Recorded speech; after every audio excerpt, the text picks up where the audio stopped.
Hello everyone, welcome back to Streed's Guide to Fraggle Rock. And today I'm reviewing Season 2, Episode 8, All Work and All Play. This episode starts out with Doc returning home with the mail while Gobo swiftly grabs his postcard. Sprocket feels so dejected lately that he doesn't even attempt to chase Gobo. Doc notices Sprocket's misery and gives him some helpful advice. Anything is possible. So, what would you really want to be in this world? Do you know? Well, name it, Sprocket, and we'll see what we can do to help. What would you like to be? A horse? You want to be a horse? I have a dog who wants to be a horse. Where have I failed?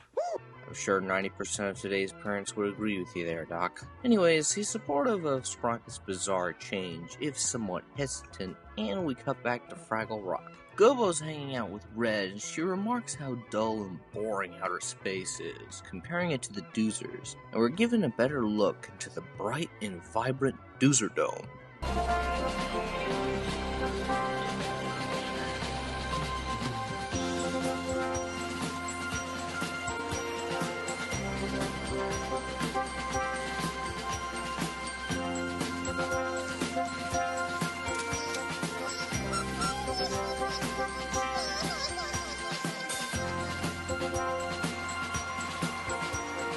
Wingnut searches for her daughter Cotterpin, who's all grown up now, and quite unenthused about building and receiving the helmet for her upcoming ceremony. We also get introduced to the character of Wrench, who'd later get his very own episode this season. Cotterpin hasn't studied much for the ceremony, opting to draw instead, when suddenly her mother Wingnut arrives, along with her father Flange, who reminds me of Randy Marsh, oddly enough. You'll realize why later. Anyways, her parents reprimand her for not studying and tells her that if she shirks on her Doozer's responsibilities, she'll turn into a Fraggle. Cotterpin claims that she'd rather be a Fraggle, which disturbs her parents, who tell her to report to the architect immediately. She visits him and expresses ideals of exploring other avenues besides endless work. The architect brushes her off, telling her to study, and Cotterpin rides off, singing about her desire for freedom. This is actually my best friend Jordan's favorite song from Fraggle Rock. 'Cause I'm not like they say, I just want to find my own way. I'm going the way I've got to go. So show me a way to go and I'll go free. I hope you'll see that I'm going the way I've got to go.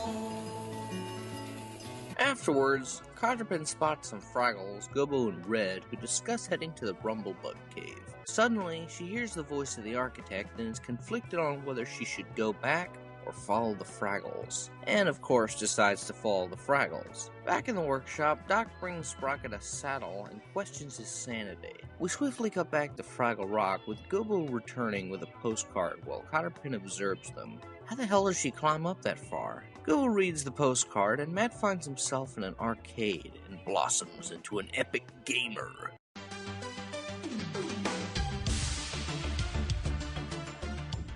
Inaccurate portrayal of gamers. He's not furious nor hurling racial obscenities. The Fraggles are amazed by Matt's excursion, and suddenly the architect appears, being quite ornery. Again, is there some sort of staircase here? How do they both get up there? Better yet, how did the architect find her so quickly? He demands that she return home and study, which she reluctantly does. Some time passes, and Cotterpin ponders why the Doozers are so prejudiced against Fraggles. In the morning, the ceremony is rearing its start as Cotterpin's family gathers. Now, this doesn't have anything to do with the episode's overall quality, but it's genuinely so unbelievably strange and interesting, I just had to bring it up. Watch this.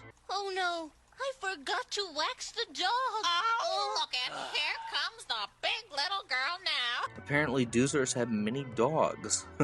This dog is never seen, of course, but I find it quite hilarious that the Doozers are more aware of what a dog is than the Fraggles. Anyways, everyone's getting gathered and the ceremony begins. Do you love the Doozer days, working all day long? Will you follow Doozer ways, building with a song? Do you know the Doozer lore, love it as your own? Do you dream of Doozer chores, sleeping in your home? Yes, we do, yes, we do, yes, we really, really do. Yes, we do, yes, we do, yes, we really do. After the ceremony, Cotterpin's had enough of this shit and claims she won't take the helmet, opting to become a Fraggle instead. Back in Gobo Wimbley's room, Red is fast asleep while Cotterpin attempts to wake her. Eventually she does get up, but she's very confused by the entire situation. She proposes a race and Cotterpin's drastically behind. Red says that a Doozer can't be a Fraggle, and Cotterpin explains her situation. Red sympathizes and they stumble across the Rumblebug's nest and they sing the jaunty, tongue-twisting tune. After this fun little scene, Red suggests that they do the most Fragglish thing ever. We're gonna take a swim! No! Why not? A Doozer can't swim! It's impossible! But swimming is the best thing there is in the world! No, it isn't! To a Doozer, it's the awfulest, terriblest, most disgusting thing in the whole world! A Doozer'd rather die!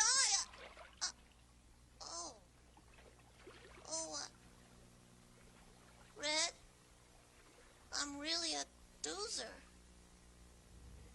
I'll never be a Fraggle. It's okay, Cotterpin. I'll never be an Italian hermaphrodite.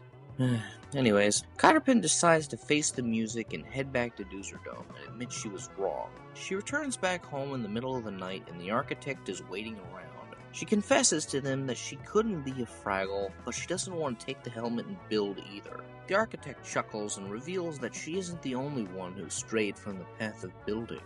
Oh, there was Old Man Pipe Wrench back in the first days, and then there was Disc Drive and Putty Knife. She was really contrary.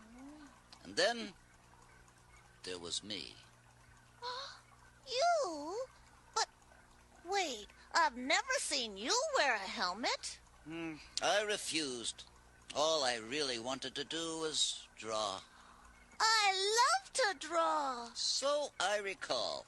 The architect offers her a position as an apprentice, and she accepts, with a beautiful shot showcasing the dome. We return to the workshop, and Sprocket is tuckered out from horsing around, and Doc delivers his dinner. You'd rather be a dog. A wise choice, I think. I've always thought you made an excellent dog. Besides, I've been worrying all day that the health inspector would show up. It's illegal to keep horses in the house.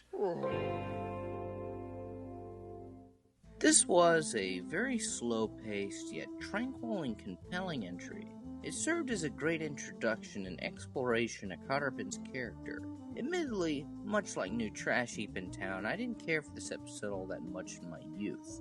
But now that I've matured, I can truly see the greatness present here. It imparts the valuable lesson that you don't have to conform to what society expects of you, yet attempting to be something you physically can't is equally as strenuous. This generation could learn a thing or two from this episode. This also marks the birth of Red and Cotterpin's friendship, which is really sweet considering Fraggles and Doozers almost never attempt this kind of emotional connection. The songs as well are pretty great as usual, with my favorite song of the episode being The Way I've Got to Go. I can definitely relate to Cotterpin's character. I've always been somewhat of an outcast and staunch contrarian, so I know exactly how it feels to strive for my own freedom while everyone else protests it. I believe this episode's about finding a happy medium, doing something within your own limits without either strictly conforming or going far beyond what's reasonable.